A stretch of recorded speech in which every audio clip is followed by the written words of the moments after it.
Wala na ang matanda. Sa wakas, ang boses na yon, malamig at walang anumang emosyon, ay parang punyal na tumusok sa pandinig ni Maria. Galing yon kay Veronica.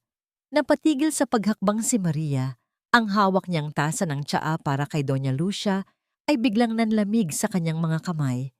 Parang biglang huminto ang pag-ikot ng mundo. Ang kaninang ingay ng mga sasakyan sa labas, ang huni ng mga ibon, lahat naglaho. Tanging ang mga salitang iyon ang umalingaw-ngaw sa loob ng kanyang isipan. Wala na. Sa wakas. Dalawang salita. Napakasakit. Napakalamig. Hindi pa niya nakikita, pero alam na niya. Ang puso niyang sanay na sa pag-aalaga, sa pag-aasikaso, sa pag-aaruga. Bigla itong nanikip. Isang matinding kirot ang gumuhit sa kanyang dibdib na para bang may pumiga dito ng buong lakas. Naalala niya ang mukha ni Doña Lucia kagabi lamang. Ang mga mata nitong pagod na, ngunit may ngiti pa rin sa mga labi habang sinusubuan niya ito ng lugaw. Naalala niya ang mahinang pagpisil nito sa kanyang kamay, isang pasasalamat na hindi na kayang bigkasin ng bibig. 15 taon. 15 taon ng kanyang buhay ang inilaan niya sa paglilingkod sa pamilyang Del Rosario, lalo na sa matandang biyuda. Hindi na ito trabaho para sa kanya. Ito ay isang panata, isang utang na loob sa kabaitang ipinakita sa kanya noong mga panahong wala siyang matakbuhan. So ano na? Natawagan mo na ba si attorney? Boses naman yon ni Rafael, ang nag-iisang anak ni Doña Lucia. Pumasok ito sa sala, inaayos ang kwelyo ng kanyang mamahaling polo shirt. Wala man lang bakas ng pagluluksa sa kanyang mukha. Of course, sabi ko, bilisan niya ang pag-asikaso sa testamento. The sooner, the better. Sagot ni Veronica, habang pinasadahan ng tingin ang mga mamahaling palamuti sa loob ng mansyon. We need to schedule the appraisal of this house. At yung mga alahas ni Mommy, kailangan nating malaman ang value.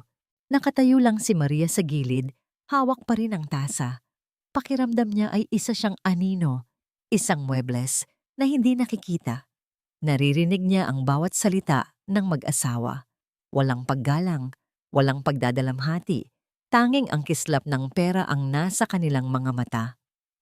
Ang babaeng nagluwal kay Rafael, ang biyenan ni Veronica, ay bangkay pa lamang sa kanyang silid. Ngunit ang kanilang iniisip na ay ang hatian sa yaman. Dahan-dahan, ibinaling ni Maria ang kanyang tingin sa pinto ng silid ni Doña Lucia. Ang puso niya ay nagdurugo para sa matanda. Hindi ito ang huling sandaling nararapat para sa kanya. Napansin niya ang kumot sa kama. Bahagya itong nagusot. Sa isang iglap, binitawan niya ang lahat ng sakit, lahat ng galit. Automatiko, halos walang malay, lumakad siya patungo sa kama. Dahan-dahan, maingat niyang inunat ang kumot, pinatag ang bawat lukot, na para bang ang simpleng aksyon na yon ang huling karangalang maibibigay niya sa kanyang minamahal na amo. Habang hinihimas ang malambot na tela, bumalik sa kanyang alaala ang nangyari kagabi. Hinawakan ni Doña Lucia ang kanyang kamay ng napakahigpit. May kinuha ito mula sa ilalim ng unan. Isang maliit, lumang baul na gawa sa kahoy.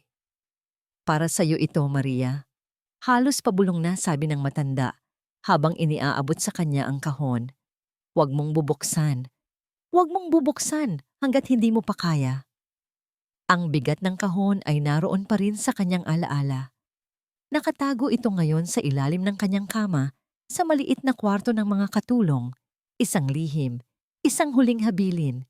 Hoy! Isang matigas na boses ang pumutol sa kanyang pag-iisip. Si Veronica, nakatayo sa may pinto, nakapamewang.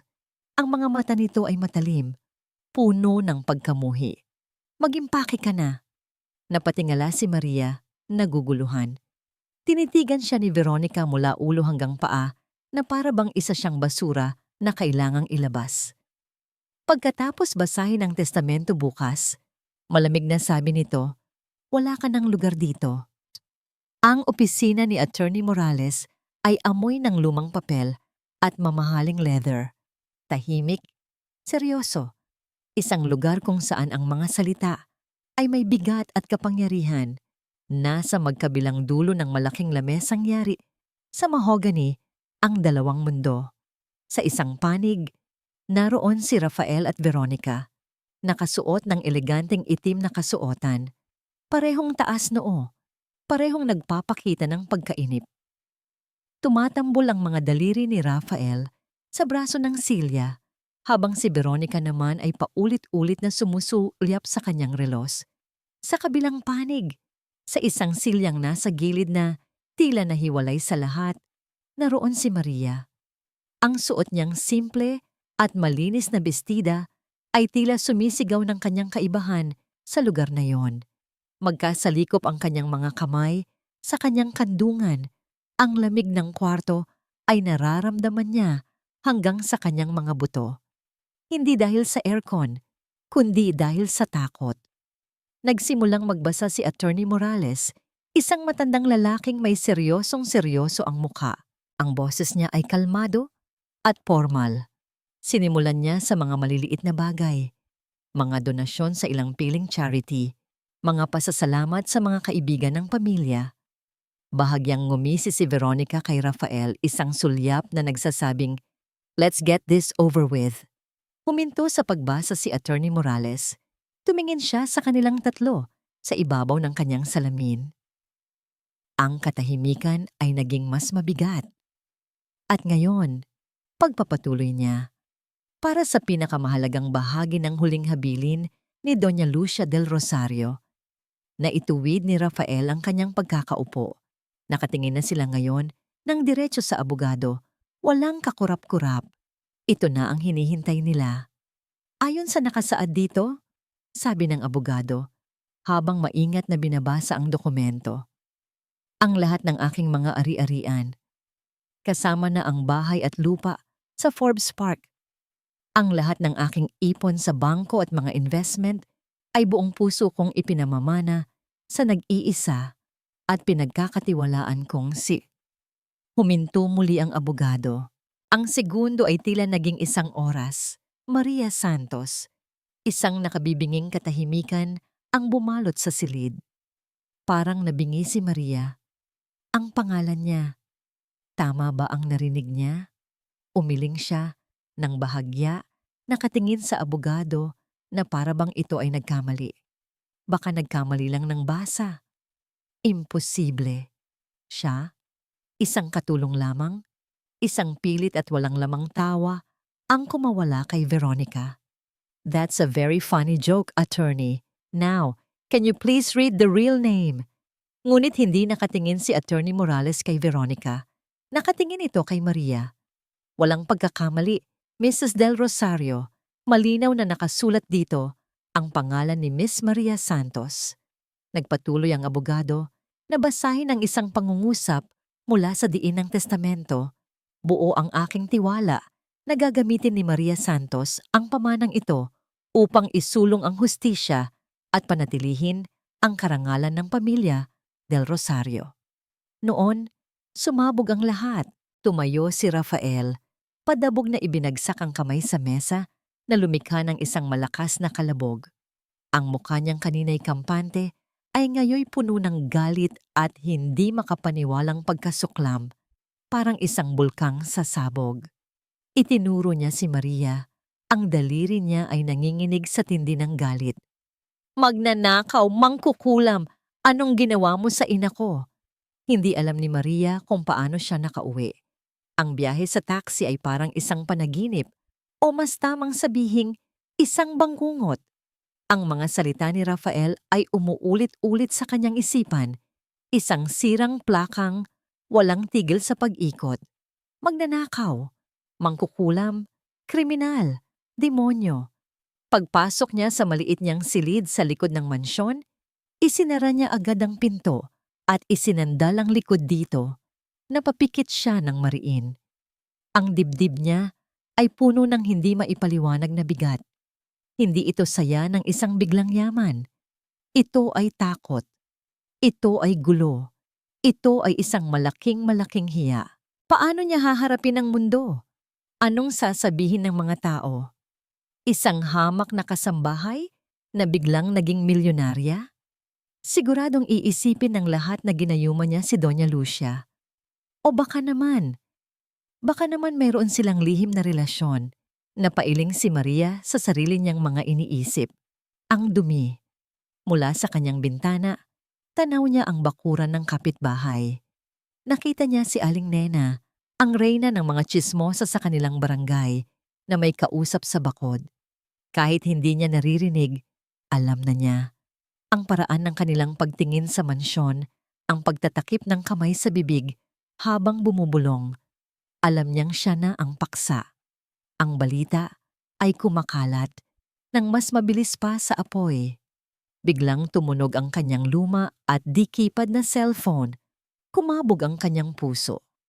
Numero ni Veronica. Nanginginig ang kamay niyang sinagot ito. Makinig kang mabuti, babae ka. Bungad ng isang malamig na boses sa kabilang linya. Walang hello, walang pagbamati. Sa tingin mo ba mananalo ka? Sa tingin mo ba hahayaan naming mapunta sa iyo ang lahat ng pinaghirapan ng pamilya namin? Pero ma'am, wag mo akong matawag-tawag na ma'am. Sigaw ni Veronica. Isa ka lang magnanakaw. Idedemanda ka namin. Sisiguraduhin naming mabubulok ka sa kulungan. Akin na si Rafael. Nagkaroon ng kaluskos at pagkatapos ay isang garalgal na boses ang narinig niya. Halatang lasing. Maria, hayop ka. Isusumpa kita. Isusumpa ko ang araw na tumapak ka sa bahay ng nanay ko. Pinatay ni Maria ang tawag. Napasandal siya sa pader, hinahabol ang hininga. Ang mga luha ay nagsimula nang mamuo sa kanyang mga mata. Tama sila. Sino ba naman siya para labanan sila? Dapat na niyang isauli ang lahat.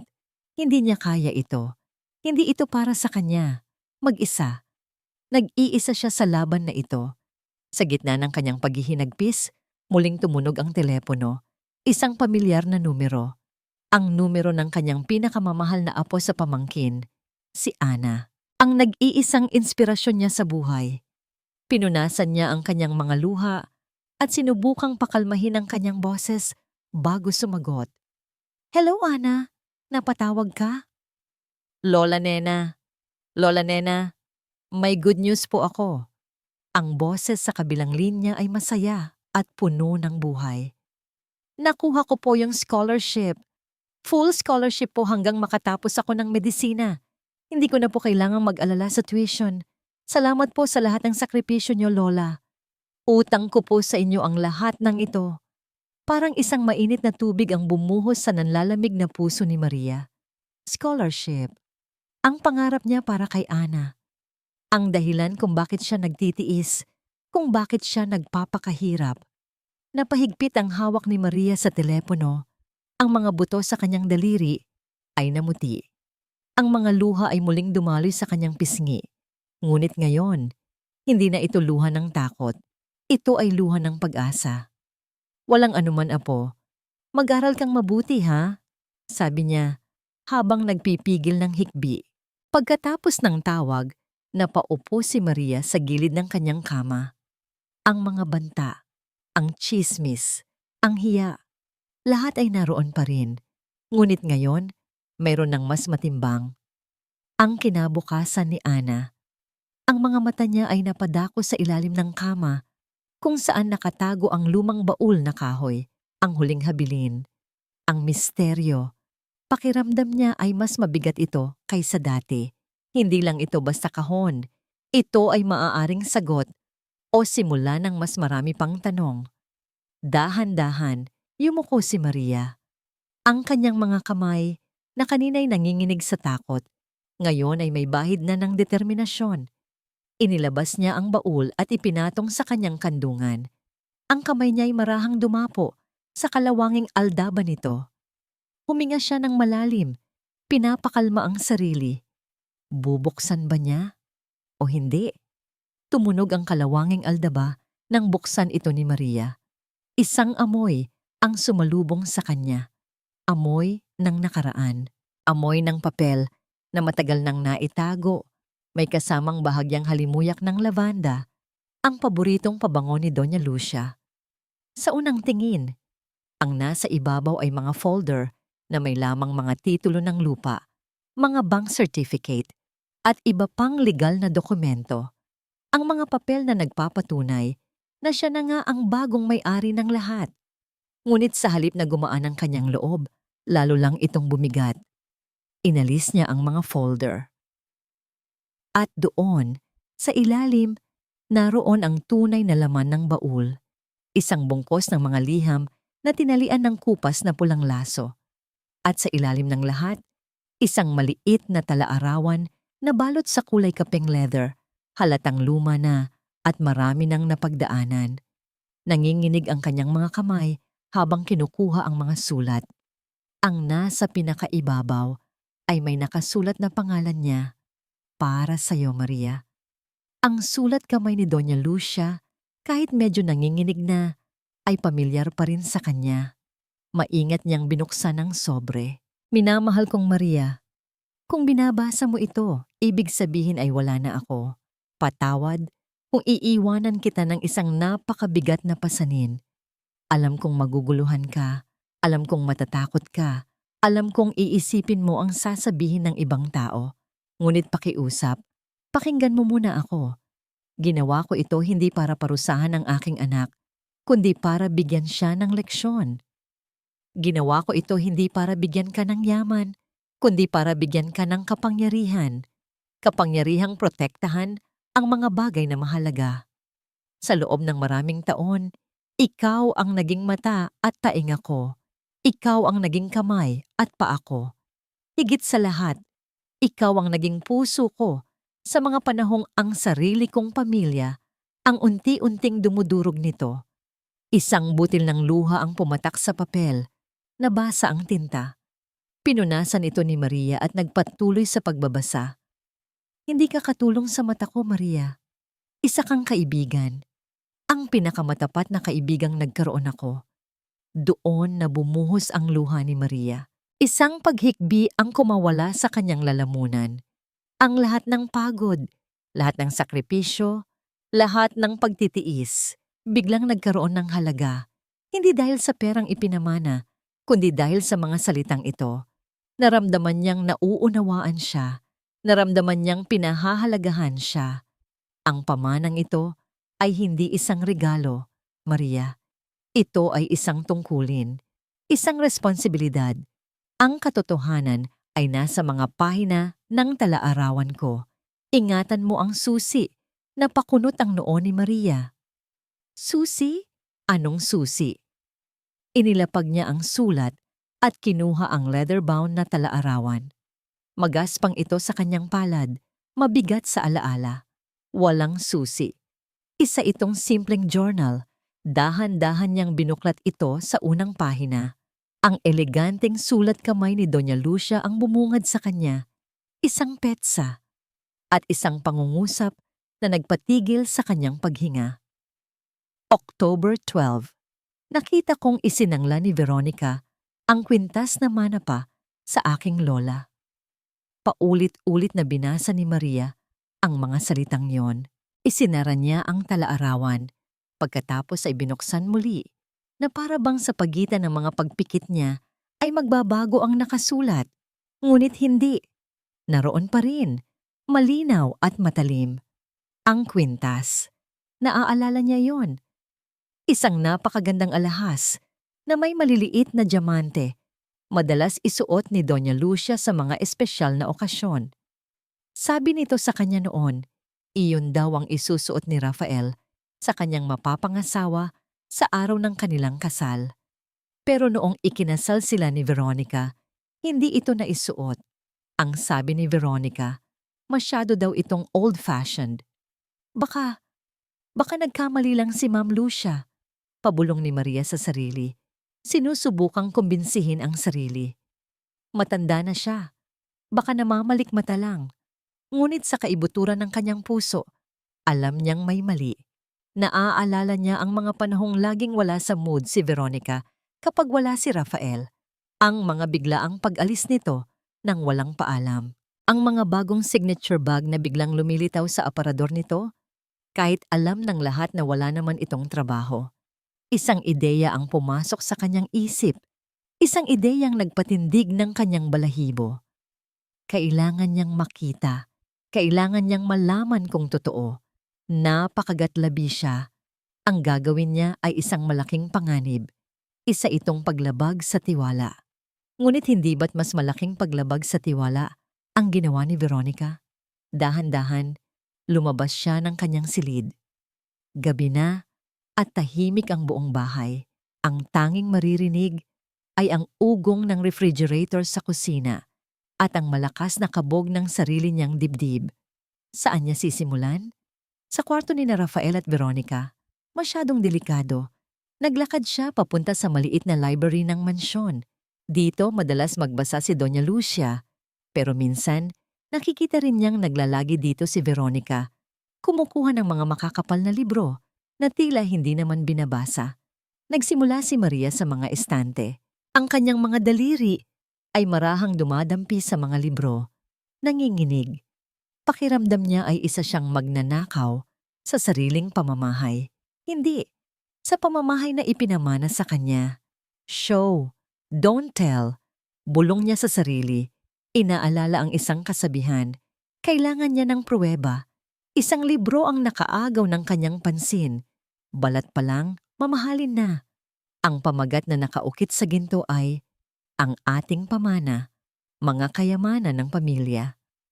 Our legacy, the family jewels. Isang mapait na ngiti ang sumilay sa labi ni Maria. Kayamanan, pamana. Kinuha niya ang libro. Mas mabigat ito kaysa sa inaasahan niya. Nang buksan niya ito, isang maliit at nakatuping papel ang nahulog mula sa mga pahina at lumapag sa sahig. Isang resibo. Nanginginig ang mga kamay ni Maria habang pinupulot ito. Galing ito sa isang kilalang sanglaan sa Makati. Binuklat niya ito. Nakasulat doon ang pangalan, Veronica del Rosario. Nakasulat ang petsa. October 12, parehong-pareho sa petsa sa tala-arawan. At ang description ng bagay na isinangla, isang 1 kwintas na may palawit na diamante. Napatakip si Maria sa kanyang bibig upang pigilan ang isang hikbi. Malamig na pawis ang nagsimulang tumulo sa kanyang noo. Hindi ito guni-guni. Hindi ito pagkakamali ng isang matanda. Ito ay katotohanan. Hawak niya ngayon sa kanyang mga kamay ang katibayan ng isang masakit na kataksilan. Nakatayo pa rin si Maria sa gitna ng silid-aklatan. Hawak-hawak ang resibo na parabang isa itong nagbabagang uling. Ang katotohanan ay may bigat. At sa mga sandaling iyon, nararamdaman niya ang bigat na iyon sa bawat hibla ng kanyang pagkatao. Bigla, isang tunog ang pumutol sa katahimikan. Ang tunog ng isang susi sa seradura ng pangunahing pinto. Nanigas si Maria. Sino ang darating? Imposible namang si Rafael. Bumukas ang pinto at isang pares ng matutulis na takong ang humalili sa sahig na marmol. Pamilyar ang tunog. Mabilis. May diin. Puno ng inis. Si Veronica. Mabilis na itinago ni Maria ang resibo sa kanyang bulsa. Kasabay ng pagtibok ng kanyang puso na tila gustong kumawala sa kanyang dibdib. Humakbang siya paatras, palayo sa lamesa. Nagbabaka sakaling hindi siya mapansin. Ngunit huli na ang lahat. Pumasok si Veronica sa library. Ang mga mata ay agad na naghanap. Halatang may hinahanap. Nang makita niya si Maria, isang mapanuyang ngiti ang gumuhit sa kanyang mga labi. Well, look who's here, sabi ni Veronica. Ang boses ay puno ng pang-uuyam. Anong ginagawa mo dito? Nag-aaral ka na bang maging donya? Hindi umimik si Maria. Yumuko lang siya. May naiwan kasi ako, pagpapatuloy ni Veronica habang nililibot ng tingin ang mga estante. Ang kanyang mga mata ay huminto sa librong nakabukas pa sa ibabaw ng mesa. Ang ating pamana, dahan-dahan siyang lumapit. Ang bawat hakbang niya ay parang isang dagundong sa pandinig ni Maria. Interesting choice of book, sabi niya habang hinahaplos ang pabalat ng libro. Pagkatapos, ang mga mata niya ay bumaling kay Maria, matalas at nanunusok. Ano yan? Wala po. Nauutal na sagot ni Maria. Huwag mo akong gawing tanga. Biglang sigaw ni Veronica. Ang kanyang pagkukunwaring kalmado ay biglang naglaho. Nakita kitang may hawak. Ano yan? Ibigay mo sa akin. Automatikong napahawak si Maria sa kanyang bulsa. 1 kilos na nagkanulos sa kanya. Sa isang iglap, nasa harapan na niya si Veronica. Hinablot nito ang kanyang braso ng napakahigpit. Nagnanakaw ka na naman? Pati ba naman mga gamit ko, pinapakialaman mo? Hindi po ako nagnanakaw, giit ni Maria, habang sinusubukang kumawala. Talaga? Ano to? Sinubukan ni Veronica na kapkapan ang kanyang bulsa. Nagpumiglas si Maria at sa kanilang paghahabulan, nahulog ang resibo mula sa kanyang bulsa at lumapag sa sahig sa pagitan nilang dalawa. Pareho silang napatingin dito. Isang ngisi ang muling sumilay sa labi ni Veronica. Ngunit ngayon, ito ay isang ngangising demonyo. Dahan-dahan niyang pinulot ang resibo. So, sabi niya sa isang mapanganib na bulong, nakalkal mo pala ang basura ko. Tiningnan niya si Maria mula ulo hanggang paa, ang mga matay puno ng pagbabanta. Lumapit siya. Ang mukha niya ay ilang pulgada na lang ang layo sa mukha ni Maria. Makinig ka sa akin, sabi niya. Bawat salita ay may diin. Huwag kang magastang detective, Maria. May mga bagay na hindi mo dapat hinahalungkat. Itinupi niya ang resibo at ibinulsa.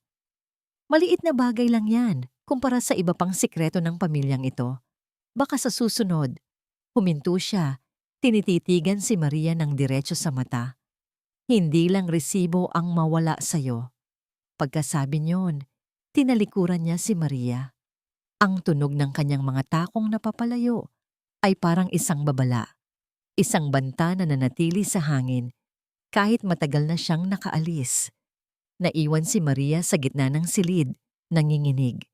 Ang takot ay bumalik. Mas matindi pa kaysa dati. Ang pagbabanta ni Veronica ay parang isang lason na kumalat sa buong sistema ni Maria. Sa loob ng ilang araw, halos hindi siya makakain at makatulog. Bawat kaluskos sa gabi, bawat anino sa pasilyo ay nagpapakaba sa kanya. Ang mansyon na dati niyang itinuring na kanlungan ay naging isang hawlang puno ng takot.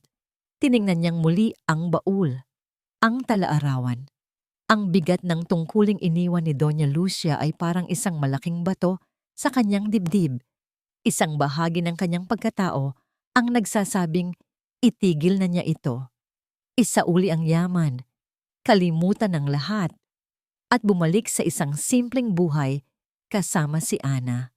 Ngunit may isang bahagi din, isang boses na mas malakas, ang bumubulong. Ito ang habilin. Ito ang hustisya. Ang mukha ni Doña Lucia, ang mabait nitong nangiti, ang tiwala sa mga mata nito noong iniabot ang baul. Iyon ang nagbigay sa kanya ng lakas. Hindi niya maaaring biguin ang nag-iisang taong nagpakita sa kanya ng tunay na kabutihan. Muli, sa kalaliman ng gabi, binuklat niya ang tala-arawan. Ang kanyang mga daliri ay marahang naglakbay sa mga pahina, nilalampasan ang mga entry tungkol sa mga hardin, sa mga librong nabasa, hanggang sa makita niya ang isang pamilyar na pangalan. Rafael, November 5. Gising pa ako ng hating gabi. Narinig ko si Rafael sa telepono sa kanyang study. Akala niya siguro ay tulog na ang lahat. Nanahimik si Maria. Anong narinig ni Doña Lucia? Ang boses niya ay mahina, ngunit puno ng pagmamakaawa. Hindi ko narinig kung sino ang kausap niya, ngunit paulit-ulit niyang sinasabi, bigyan niyo pa ako ng panahon. Konting panahon pa. May binanggit siyang utang, isang malaking halaga. Napahigpit ang hawak ni Maria sa tala-arawan. Utang? Si Rafael, na laging nagpapakita ng karangyaan, na laging namimili ng mga pinakamamahaling gamit ay may utang, nagpatuloy siya sa pagbabasa. Ang pinakamasakit sa lahat ay ang huli niyang sinabi bago ibaba ang telepono. Ang mga salitang yon ay parang mga patalim na tumusok sa puso ng isang ina. Sinabi niya, "Huwag kayong mag-alala. Malapit na. Kapag nawala na ang matanda, mababayaran ko kayong lahat." Nabitiwan ni Maria ang talaarawan. Bumagsak ito sa sahig na may kasamang mahinang kalabog. Napakapit siya sa kanyang dibdib na para bang siya mismo ang nakarinig ng mga salitang iyon. Hindi na ito simpleng kasakiman. Hindi na ito simpleng pagiging maluho.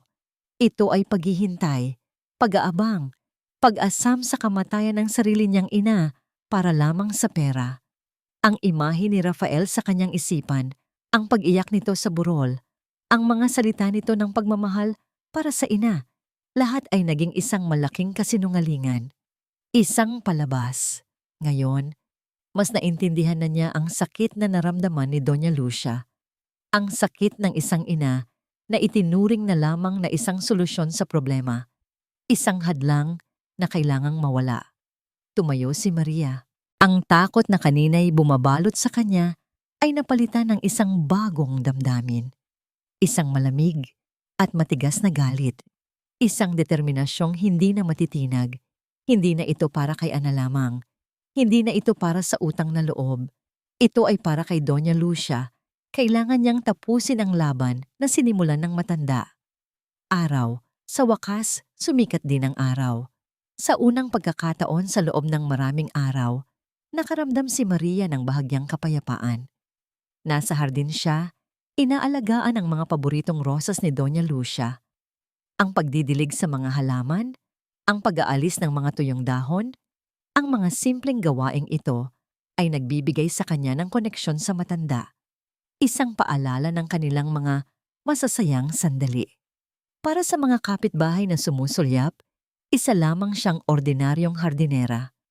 Ngunit para kay Maria, ito ay isang paraan ng pagpapatuloy. Isang malakas na ugong ng motorsiklo ang pumutol sa katahimikan. Huminto ito sa mismong tapat ng malaking gate ng mansyon. Ang sakay nito ay isang lalaking banyaga na may suot na turban. Pamilyar ang itsura sa mga naniningil ng pautang sa lugar. Isang Bombay. Bumaba ito ng motor. May dalang makapal na ledger. Sumilip ito sa gate at nang makita si Maria, sumigaw ito. "Tao po. Nandyan po ba si Sir Rafael del Rosario?" Nanigas si Maria sa kanyang kinatatayuan. Hawak pa rin ang pandilig. Ang mga salita sa talaarawan ay biglang umalingaw-ngaw sa kanyang isipan. May binanggit siyang utang. Sa kabilang kalsada, nakita niya si Aling Nena na nagwawalis sa tapat ng bahay nito. Huminto ito sa pagwawalis. Ang kanyang mga mata, na parang sa isang agila, ay nakatuon sa eksena sa tapat ng gate. Dahan-dahang lumapit si Maria. "Wala po siya dito," sagot niya. Sinisikap na maging kalmado. Sumimangot ang lalaki. "Sigurado ka? Kailangan ko siyang makausap. Importante." "Hindi na po siya dito nakatira," matatag na sabi ni Maria. Tumawa ng mapakla ang lalaki. "Aba, yan din ang sinabi mo nung isang linggo. Huwag mo akong pinaglololoko, miss. Alam kong nandyan lang siya. Malaki ang utang niyan sa akin."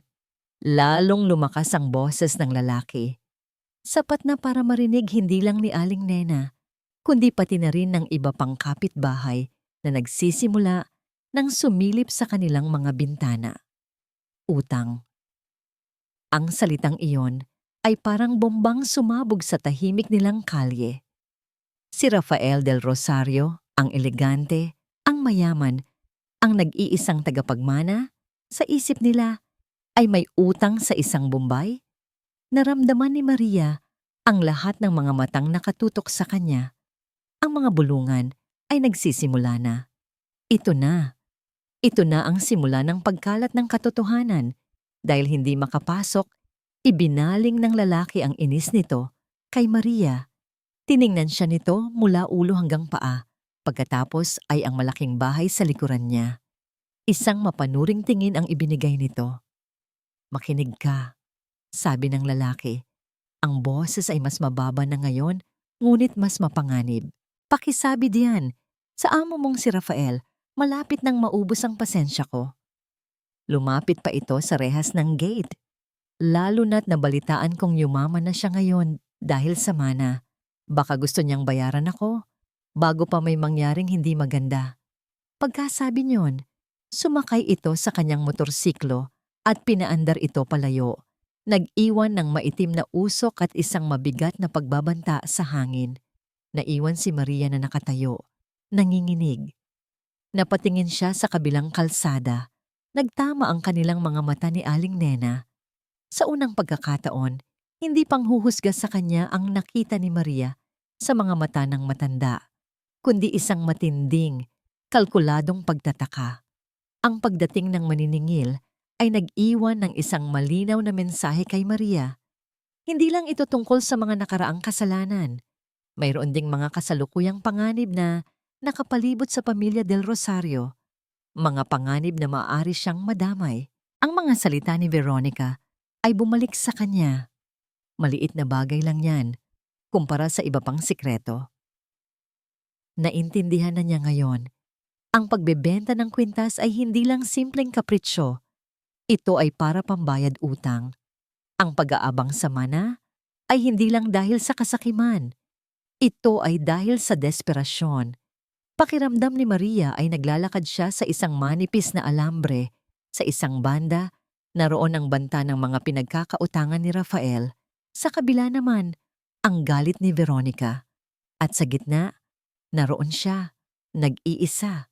Hindi siya nag-iisa. Bumalik siya sa baul. Ito na ang kanyang naging kanlungan, ang kanyang gabay. Hindi na niya ito tinitingnan bilang isang kahon ng mga lumang gamit, kundi isang arsenal. Bawat piraso ng papel, bawat alaala ay isang sandata. Kinuha niyang muli ang mga folder na may lamang mga legal na dokumento. Noong una, tiningnan niya lang ang mga ito bilang mga papel na kailangan niyang pag-aralan balang araw. Ngunit ngayon, tinitingnan niya ang mga ito sa ibang paraan. Hinahanap niya ang mga butas, ang mga mali. Isang folder ang nakaagaw ng kanyang pansin. Nakasulat dito, Bank Loans and Mortgages. Binuklat niya ito. Nasa loob ang mga dokumento mula sa iba't ibang bangko, mga pautang na ginamit para sa negosyo, para sa pagbili ng mga property. Ngunit isang dokumento sa pinakailalim ang kakaiba. Mas bago ito. Ang PETSA ay 6 na buwan lamang ang nakalipas. Isa itong loan application para sa isang napakalaking halaga. Ang nakapangalan bilang borrower ay si Doña Lucia del Rosario. Ang nakasaad na dahilan, business expansion. Kumunot ang noo ni Maria. Sa pagkakaalam niya, matagal nang ipinasa ni Doña Lucia ang pamamahala ng kanilang mga negosyo kay Rafael. At sa huling 6 na buwan ng kanyang buhay, halos hindi na ito makabangon sa kama. Imposibleng siya mismo ang nag-asikaso nito. Tiningnan niyang mabuti ang dokumento at doon, sa ibabaw ng pangalang Lucia del Rosario, naroon ang isang pirma. Isang pirma na napakapamilyar sa kanya. Nakita na niya ito ng libu-libong beses sa mga tseke, sa mga sulat, sa mga libro. Alam na alam niya ang bawat kurba, ang bawat ikot ng pirma ni Doña Lucia. At ang pirma sa papel na hawak niya ay hindi sa kanya. Malapit. Halos perpekto ang pagkakahawig. Ngunit may isang maliit na detalye, ang dulo ng letrang A sa Del Rosario. Ang pirma ni Doña Lucia ay may bahagyang pag-angat sa dulo, parang isang maliit na ngiti. Ang pirma sa dokumentong ito ay tuwid at walang buhay, isang pekeng pirma. Napasandal si Maria sa pader. Ang dokumento ay nanginginig sa kanyang mga kamay. Ito na. Ito na ang pinakamabigat na ebidensya. Hindi na ito simpleng pagtataksil o kasinungalingan. Ito ay krimen. Pekein ang pirma ng sariling ina para makakuha ng milyon-milyong pisong utang.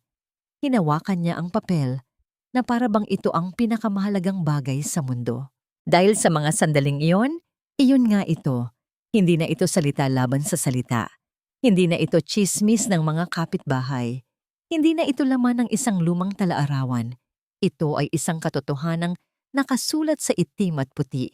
Isang kasalanang may katapat sa batas, isang sandatang hindi nila maitatanggi. Ang bigat ng ebidensyang hawak ni Maria ay kapwa nakapagpapalakas at nakapagpapahina ng kanyang loob.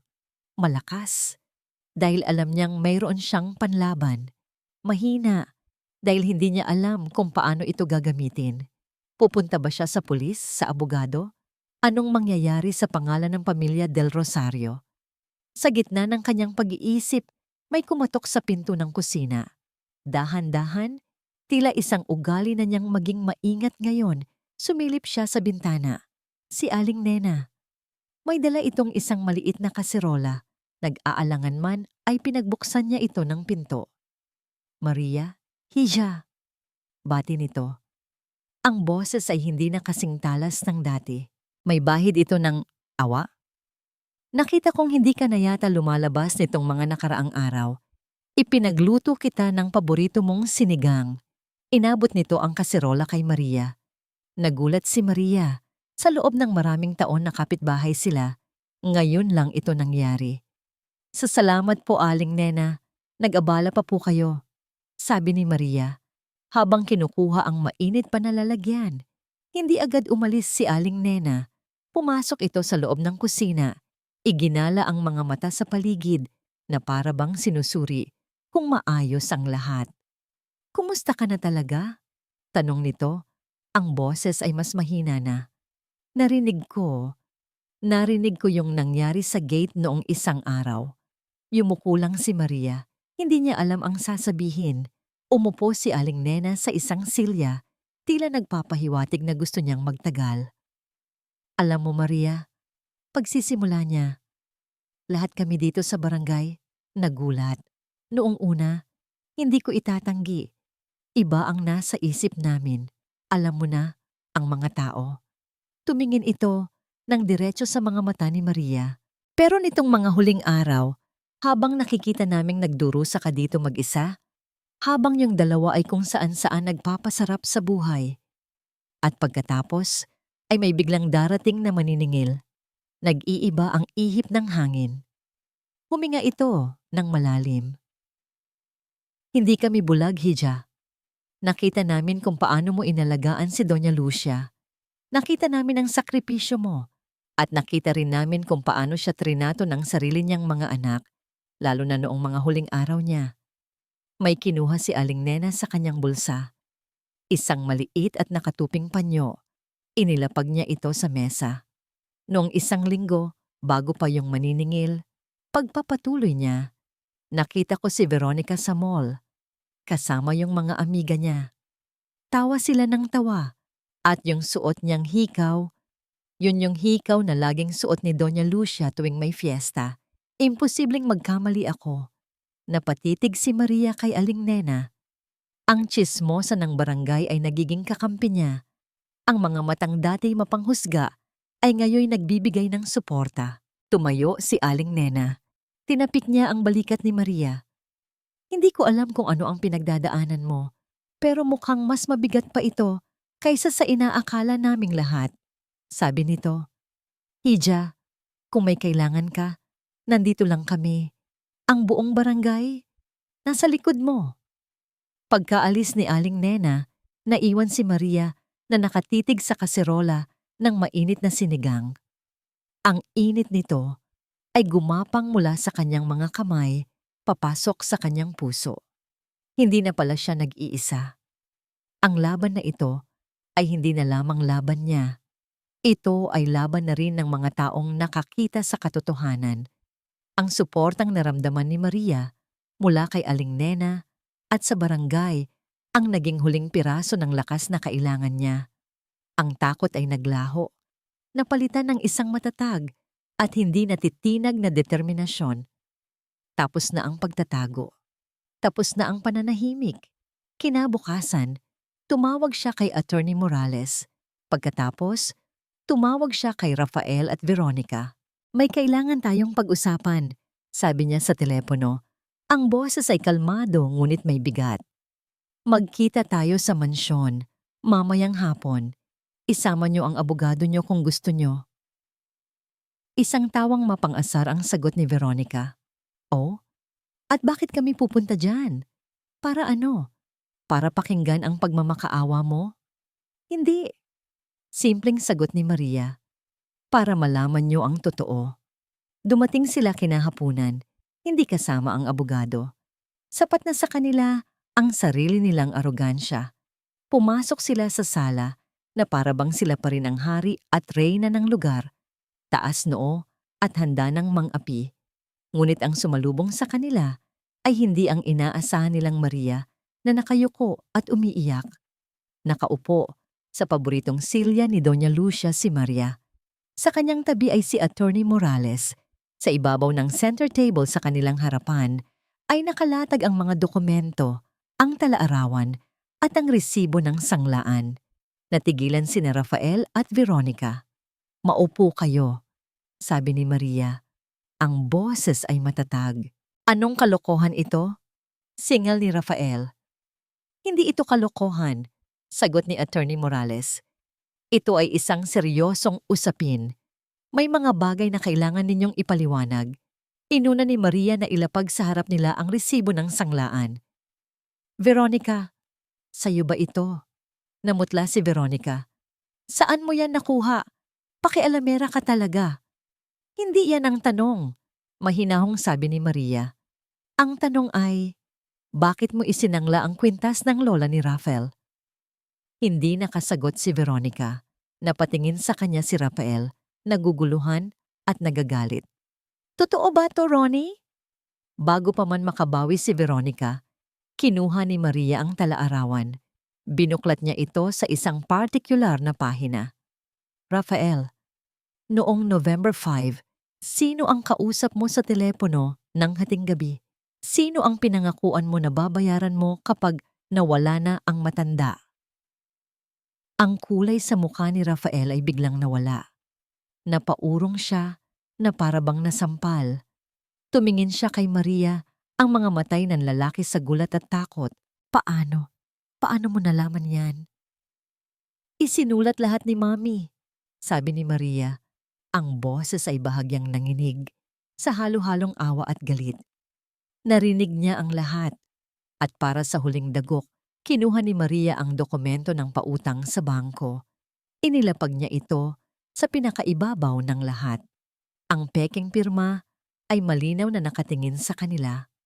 At ito, sabi ni Maria, ito ang pinakamasakit sa lahat. Ang pekein ang pirma ng sarili niyong ina para makakuha ng perang hindi sa inyo. Katahimikan. Isang mabigat at nakabibinging katahimikan. Si Rafael ay napaupo sa sofa, nakatingin sa kawalan na para bang gumuho ang kanyang mundo. Si Veronica naman, sa unang pagkakataon, ay hindi makapagsalita. Ang kaninang tapang ay naglaho, napalitan ng purong pagkasindak. Sinubukan niyang hablutin ang mga papel, ngunit mabilis na inilayo ito ni Maria. Napatingin si Maria sa kanya, ang mga matay puno ng sakit, ngunit hindi ng pagkamuhi. Ang boses niya ay mahina, ngunit umalingaw-ngaw ito sa buong silid na may bigat ng katotohanan. Tapos na po ang pananahimik ko, ma'am. Tapos na. Pag-uulit ni Attorney Morales. Ibinigay niya sa mag-asawa ang isang folder. May dalawa kayong pagpipilian. Una, haharapin ninyo sa korte ang kasong estafa at falsification of documents. O pangalawa, pipirmahan ninyo ang kasulatang ito. Isang legal na dokumento kung saan isinusuko ninyo ang lahat ng karapatan at anumang habol sa yaman ng pamilya Del Rosario at maglalabas kayo ng isang pampublikong paghingi ng tawad. Walang naganap na mahabang diskusyon. Ang takot na makulong, ang takot na mapahiya sa buong bansa ay mas matimbang kaysa sa anumang halaga ng pera. Sa nanginginig na kamay, pinirmahan ni Rafael at Veronica ang kasulatan. Walang salitaan, walang tinginan. Tanging ang tunog ng pluma sa papel ang bumasag sa katahimikan. Pagkatapos, umalis sila ng walang paalam, parang mga basang sisiw na lumabas ng mansyon sa huling pagkakataon. Ang balita, tulad ng inaasahan, ay kumalat na parang apoy.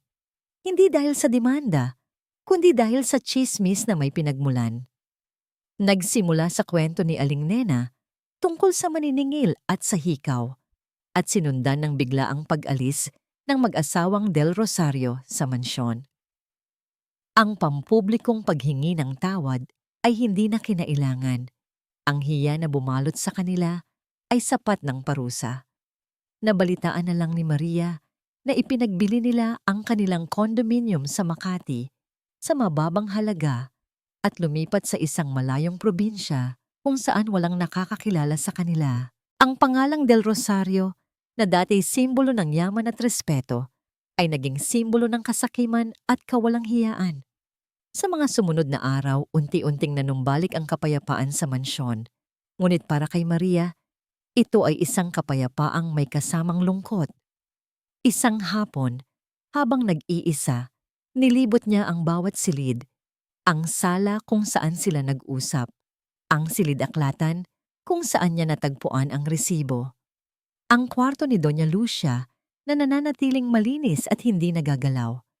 Hindi niya naramdaman ang saya ng isang nagtagumpay. Wala ang pakiramdam ng isang milyonaryang nagmamay-ari ng lahat ng ito. Sa halip, ang nararamdaman niya ay ang bigat ng pamana. Ang bawat muebles, bawat larawan sa dingding ay may kaakibat na alaala ng sakit at pagtataksil. Paano niya ito tatawaging tahanan? Kinabukasan, habang siya'y naglilinis ng bakuran, isang grupo ng mga kapitbahay ang lumapit sa kanyang gate. Pinangungunahan sila ni Aling Nena. Sa isang iglap, kinabahan si Maria. Ano na naman kaya ito? "Good morning, Ma'am Maria." Bati ni Aling Nena, may kasamang isang malawak na ngiti. Ang iba ay nakangiti rin, may dalang mga walis, basahan, at ilang lalagyan ng pagkain. "Ma'am?" Naguguluhang tanong ni Maria. "Ay, pasensya na." Tumawang sabi ni Aling Nena. "Nasanay lang." Ang ibig kong sabihin, Maria, nakita naming mag-isa ka lang dito. Naisip namin, baka kailangan mo ng tulong sa paglilinis. "At nagdala na rin kami ng tanghalian," sabi ng isa pa. "Para salo-salo tayo." Napatingin si Maria sa kanilang mga mukha. Mga mukhang dati puno ng panghuhusga, ngayoy puno ng kabaitan at pag-aalok ng tulong. Ang mga ngiti nila ay totoo. Ang kanilang alok ay taos puso. Isang ngiti ang unti-unting sumilay sa labi ni Maria. Isang tunay na ngiti sa unang pagkakataon sa loob ng napakatagal na panahon. "Salamat po," sabi niya, habang binubuksan ng maluwag ang gate. "Maraming salamat, pero huwag niyo na po akong tawaging Ma'am." Tumingin siya sa kanila. Ang kanyang mga mata ay bahagyang nangingilid sa luha ng pasasalamat. Maria na lang po. Lumipas ang ilang linggo. Ang mansyon ng mga Del Rosario ay hindi na muling naging tahimik. Sa tulong ng mga kapitbahay at ilang manggagawa, nagsimula ang pagbabago. Hindi ito naging isang marangyang pagbabago, kundi isang pagbabagong puno ng pag-asa at bagong layunin. Isang araw, bumisita si Maria sa sementeryo. May dala siyang sariwang bulaklak na rosas, ang paborito ni Doña Lucia. Lumingon siya sa paligid, walang tao. Nag-iisa siya sa harap ng nicho ng matanda. "Doña Lucia," panimula niya. Ang boses ay bahagyang nanginginig, ngunit matatag. "Nagawa ko na po ang iniutos ninyo. Nalaman na po ng lahat ang totoo. Hindi po naging madali. Pero, naging matatag po ako." Umupo siya sa sementong lapida. "Salamat po. Maraming salamat sa tiwala ninyo. Salamat sa lahat ng itinuro ninyo sa akin, hindi lang sa pagtatrabaho, kundi sa buhay. Pero ngayon po, wala na po kayo. Mayaman na po ako. Ano po ang gagawin ko sa lahat ng ito?" Huminga siya ng malalim. "Nararamdaman ko po ang bigat ng lahat. Hindi ko po alam kung paano ito dadalhin." Isang dampi ng hangin ang humaplos sa kanyang mukha. Isang malalim na katahimikan ang sumagot sa kanya. Ngunit sa katahimikan na yon, may narinig si Maria. Ang boses ni Doña Lucia Hindi sa tenga, kundi sa puso. Gamitin mo ito, Maria. Gamitin mo ito para sa kabutihan. Bumalik si Maria sa mansyon na may bagong pananaw. Hindi na siya nag-aalala sa bigat ng pamana, kundi sa layunin nito. Kinabukasan, inimbitahan niya si Attorney Morales at ilang pinagkakatiwalaang kasamahan ni Aling Nena sa mansyon. Naghanda siya ng kape at tinapay. May nais po akong gawin sa mansyon na ito, panimula ni Maria, habang nakaturo sa malaking bahay. Hindi po ito magiging bahay ko lamang.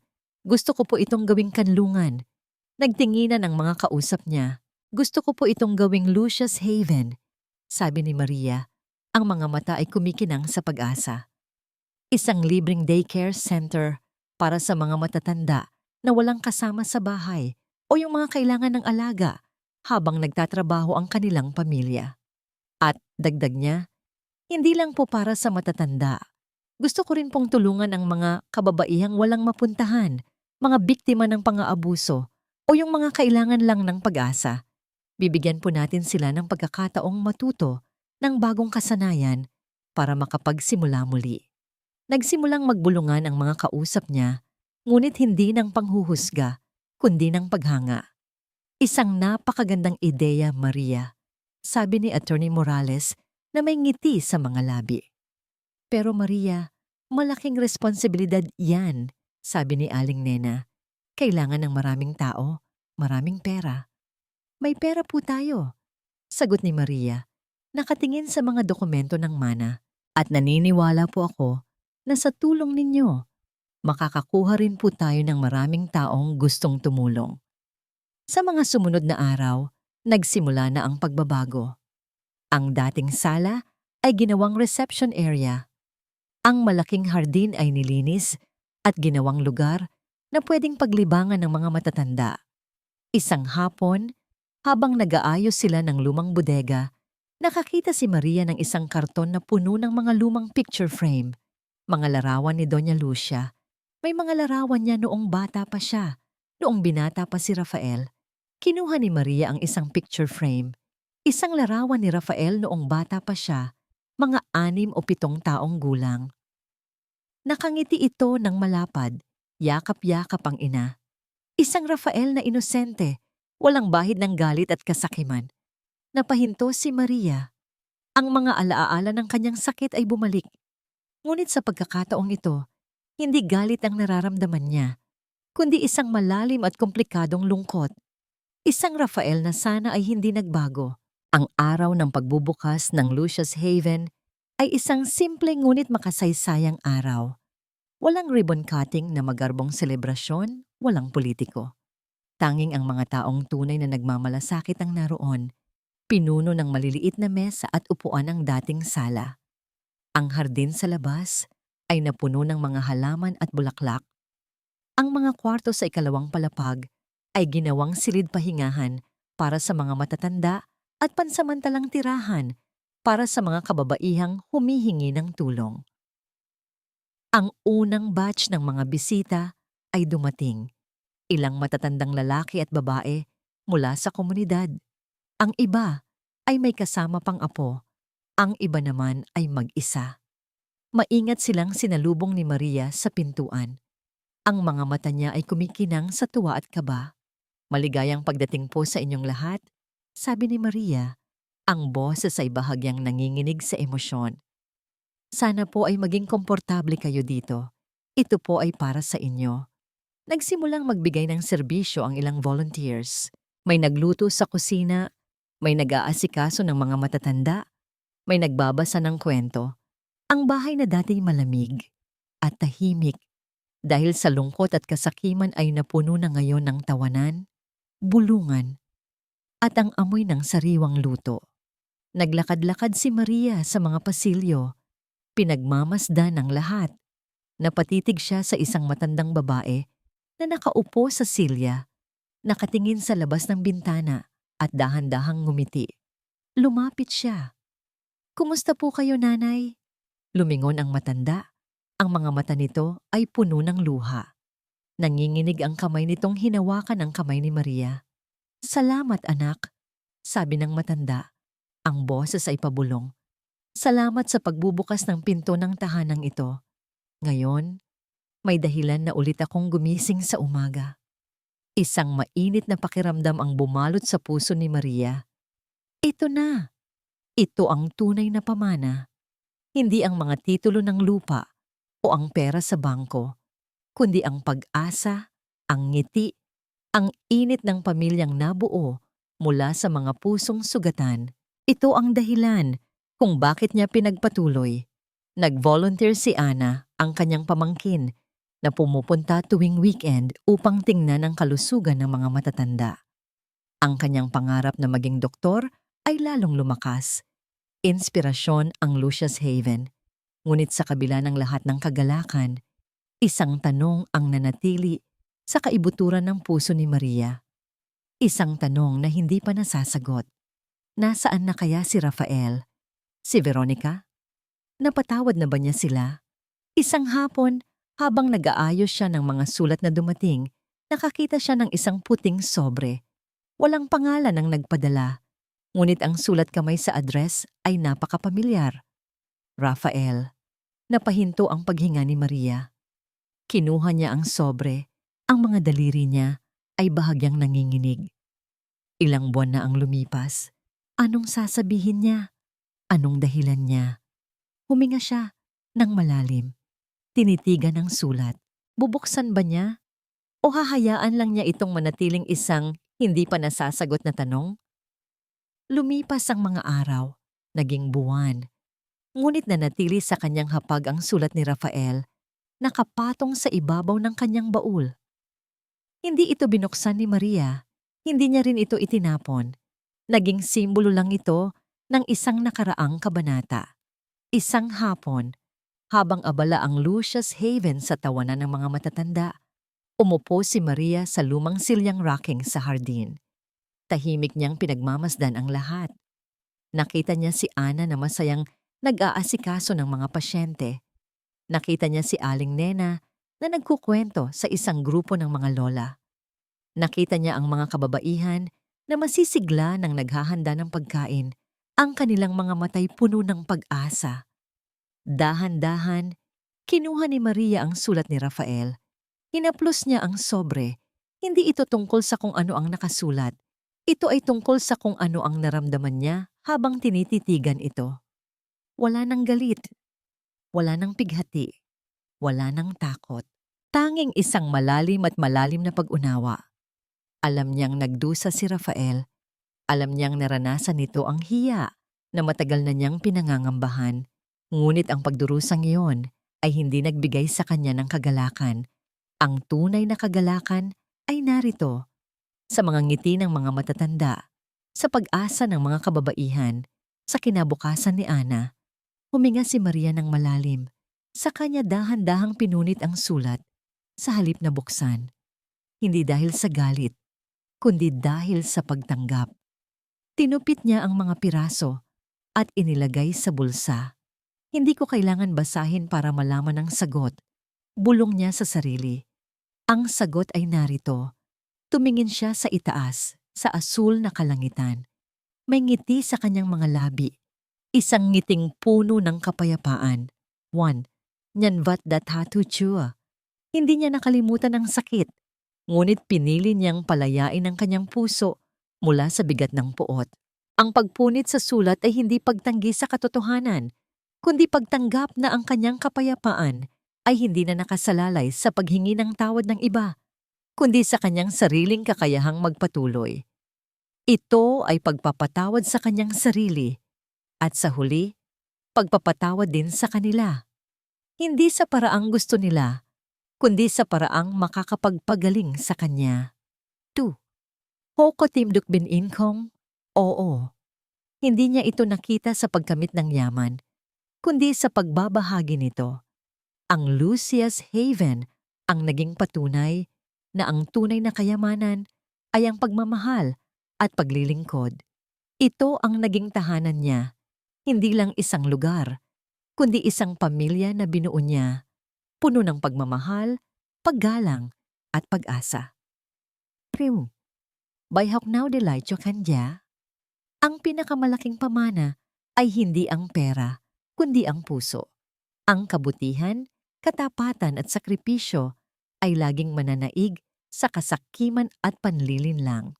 Kahit gaano kabigat ang pasanin ng buhay, laging may pag-asa sa pagbangon at paghahanap ng layunin, hindi para sa sarili lamang, kundi para sa kapwa. Ang tunay na hustisya ay hindi paghihiganti, kundi pagbabago at pagpapagaling. Isinara ni Maria ang kanyang mga mata, naramdaman ang sikat ng araw sa kanyang mukha. Mapayapa na po ako, Doña Lucia. Mapayapa na.